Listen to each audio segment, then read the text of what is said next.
জীবনকৃষ্ণ সাহা ছিল পার্থ চ্যাটার্জি ভাইপো কালীঘাটের কাকু মানিক ভট্টাচার্যের অন্যতম বড় এজেন্ট।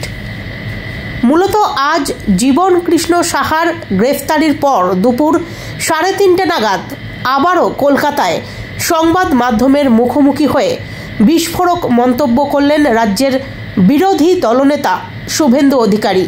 এদিন তিনি আরও বলেন যে বীরভূম এবং মুর্শিদাবাদ জেলার সমস্ত তালিকা টাকা তোলা, পৌঁছে দেওয়া এবং একটা অংশ রাখা, এই কাজটা জীবনকৃষ্ণ সাহা করতেন। জীবনকৃষ্ণ সাহা ছিল পার্থ চ্যাটার্জি ভাইপো কালীঘাটের কাকু মানিক ভট্টাচার্যের অন্যতম বড় এজেন্ট। বীরভূম এবং মুর্শিদাবাদ জেলার সমস্ত তালিকা টাকা তোলা, পৌঁছে দেওয়া, একটা অংশ রাখা, এই কাজটা জীবনকৃষ্ণ সাহা করতেন। এবং আমি অনেকবারই বলেছি, জীবনকৃষ্ণ সাহার কাছে থেমে থাকলে হবে না। জীবনকৃষ্ণ সাহা কান্দি, নবগ্রাম, খড়গ্রাম এইসব এলাকার এমএলএদের দিয়ে তালিকা তৈরি করা, টাকা তোলা এবং সেই লোকেদেরকে টাকার বিনিময়ে চাকরি পাইয়ে দেওয়ার কাজ করেছেন। তাতে কান টেনেছেন ঠিক আছে, মাথাকেও টানতে হবে। সুনীলবাবু, যখনই এই ধরনের ঘটনা ঘটে, এদের অ্যারেস্ট করা হয়, এদেরকে বাড়িতে রেড হয়, তখনই শাসক দলের তরফ থেকে বলা হয় যে ইলেকশন আসছে, তাই ইডি সিবিআই সক্রিয়। এরা মনে হয় তো 21-এর পরে অ্যারেস্ট ছিল। এবং আপনারা সবাই জানেন যে ক্রাইমের ক্ষেত্রে সিবিআই ইনভেস্টিগেশন করে, কিন্তু যেখানে মানি লন্ডারিং থাকে সেখানে পিএমএলএ অ্যাক্ট ইমপ্লিমেন্ট হয়, সেক্ষেত্রে সিবিআইর সাথে সাথে ইডিও ইনভেস্টিগেশন করতে পারে, আইনে বলা আছে। অতএব এদের যখন অ্যারেস্ট করা হয়েছিল তখন কোনো নির্বাচন ছিল না,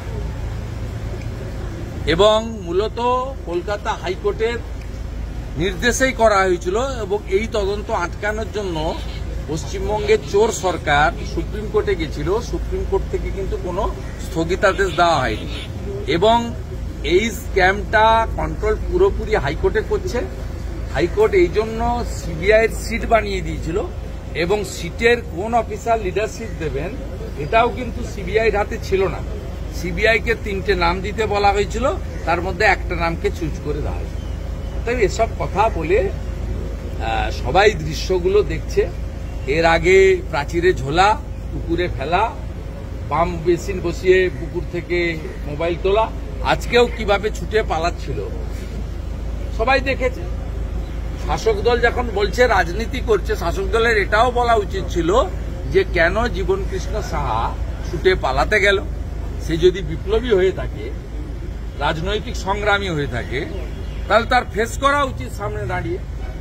কেন তিনি একটা মোবাইল দিয়ে আরেকটা মোবাইল নালাতে ফেললেন, অস্বীকার করছিলেন। এ তো পরিষ্কার সবার চোখের সামনে ধরা পড়েছে যে একটা সম্পূর্ণ নিজে দোষী, সেটা তিনি আজকে সবার সামনে এক্সপোজ করে দিয়েছেন। Not only ED but also the people of West Bengal. মাথা কবে সে আমি জানবো না, আমাদের তো কোনো রোল নেই এখানে। ED, CBI, high court, supreme court বলতে পারে না। মানে আপনার দীর্ঘদিনের অভিজ্ঞতা এবং যা দেখছেন তাতে কি মনে হয় বিজেপি সরকারে পশ্চিমবঙ্গের জনগণ আনুক, এরা কেউ বাইরে থাকবে না, এরা সব ভিতরে থাকবে। এবং এরা যে জেলে 5 স্টারের সুবিধা ভোগ করছে, এবং এদের যে ভেটারেন চোরেরা পিজি হসপিটালে সাধারণ লোক ভর্তি হওয়ার সুযোগ পায় না, উডবার্ন ওয়ার্ডে এরা স্যুপ খাচ্ছে, কফি খাচ্ছে, চিকেন খাচ্ছে, মটন খাচ্ছে। এগুলো যদি একদম সমূলে ব্যবস্থাটাকে উৎপাটিত করতে হয়, চোরদের রানীকে হারাতে হবে, বিজেপিকে আনতে হবে। বেশি সময় তো নয়, কারণ আপনার সিবিআই ইডির লিমিটেশন আছে। তারা অ্যারেস্ট করে এখানে রাখছেন, পিসিতে রাখছেন নিজেদের কাছে, তারপরে তারা জেসিতে যাচ্ছে। জেসিতে তারা যেদিন যা দরকার, অষ্টমীর দিন লুচি ছোলার ডাল, দশমীর দিন পাঁঠার ঝোল, সবই খাচ্ছেন। মমতা ব্যানার্জির সঙ্গে কথাও বলছেন জেলে থেকে। অতএব পুরো ব্যবস্থাটা পশ্চিমবঙ্গে যদি পরিবর্তন করতে হয় মমতা ব্যানার্জিকে প্রাক্তন করতে হবে এবং সিবিআই ইডি কোর্টে যাওয়ার দরকার হবে না। পশ্চিমবঙ্গ পুলিশের মধ্যেও অত্যন্ত বুদ্ধিমান শিক্ষিত পেশাদার আধিকারিকরা আছে যাদেরকে কাজে লাগানো হয় না। বিজেপির যে সরকার আগামী দিনে মানুষ আনতে চলেছে এপ্রিল মাসে, সেই সরকার এখানকার পুলিশ সিআইডিকে দিয়ে দক্ষ পুলিশ আধিকারিকদেরকে কোন রকম হস্তক্ষেপ ছাড়াই এই চোরেদের একেবারে মূলোৎপাটনের কাজ করবে, যাতে ছিন্নমূলের শিকড়টাও কোথাও না থাকে, পার্মানেন্ট সলিউশন করে দেবে। প্রাতিষ্ঠানিক দুর্নীতিটা এর ফলে বন্ধ হবে। এর সঙ্গে অনেকগুলো বিষয় রিলেটেড এবং আমরা কথা দিতে পারি যেভাবে ইডি রোজ ভ্যালির টাকা ফেরত দিচ্ছে, যেভাবে ইডি নীরব মোদী সহ টাকা উদ্ধার 87% টাকা প্রপার্টি অ্যাটাচমেন্ট করে ফেরত দিয়েছে। আমরা কথা দিতে পারি এরা যে সমস্ত অবৈধ প্রপার্টি করেছে, ভারতীয় জনতা পার্টির সরকার এলে সেই প্রপার্টিগুলোকে অধিগ্রহণ করে অকশন করে নিলাম করে সরকারি কোষাগারে সেই অর্থ জমা করানো হবে 10 এবং দেশের সাথে।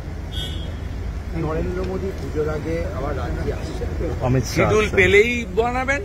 মোদীজি তো প্রায় আসেন, 21 সাল থেকে যদি এই পিরিয়ডটাই ধরা যায়, মোদীজি আসেননি এমন কোন সাল নেই। অতএব তিনি আসেন এবং খালি হাতে আসেন না, হাত ভরে নিয়ে আসেন। আলিপুরদুয়ার, দুর্গাপুর এবং দমদম মিলে তিনি উদ্বোধন এবং শিলান্যাস প্রায় 20,000 কোটি টাকার করেছেন। শুধু মেট্রোতে মানুষের যে শান্তি, আপনি প্রত্যেকটা মেট্রো যারা ব্যবহার করছে গত দুদিন জিজ্ঞেস করবেন, তারা সকলে মোদীজিকে ধন্যবাদ দিচ্ছে।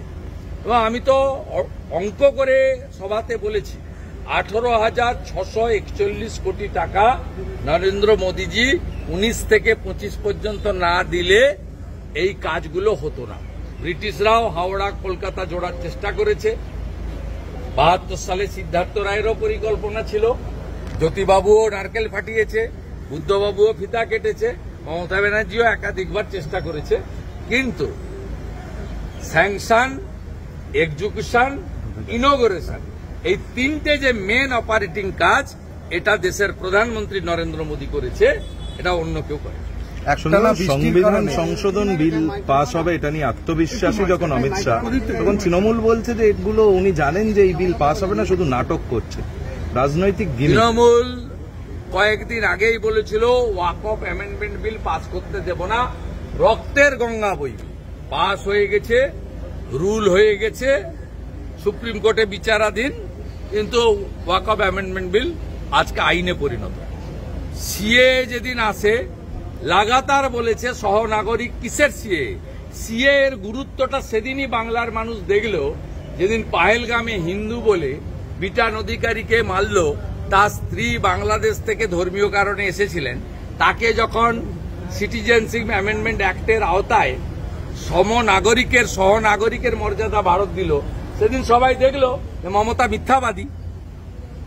ভারত সরকার সত্য কথা বলেছিলেন। আজকে বিটান অধিকারী স্ত্রী সবচেয়ে বড় প্রমাণ।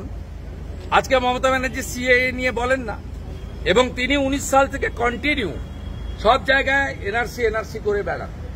হাড় ট্রিপল তালাক যখন আসে, সিদ্দিকুল্লাহকে দিয়ে এই রামলীলা ময়দানে বিরাট মিটিং করিয়েছে মুসলিম পার্সোনাল ল বোর্ডের, যে বলেছে আমাদের আইন সারিয়া কানুনে কেউ হাত দিতে পারে না, আমরা ফাইনাল। তো সেই ট্রিপল তালাকও আইন হয়ে গেছে, কার্যকর হয়েছে। আইন না মেনে যারা তালাক তালাক তালাক 3 তালাক বলেছে, তারা অনেকে জেলেও চলে গেছে। এটাও হবে, দেখবি আর জ্বলবি, লুচির মতো ফুলবি। একটা না